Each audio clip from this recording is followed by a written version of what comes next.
Physiotherapy day అంటే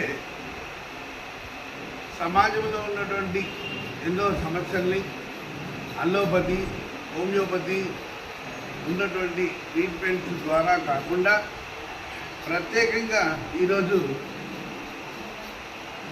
physiotherapy ద్వారా కూడా తమ సమస్యల్ని నివారించుకునేటటువంటి అవకాశం ఈ ట్రీట్మెంట్ ద్వారా ఉన్నది.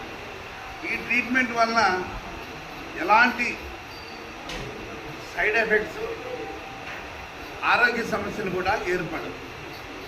ఉన్న వ్యక్తికి సమస్యని సులువుగా తగ్గించడమే ఈ ఫిజియోథెరపీ యొక్క లక్ష్యం.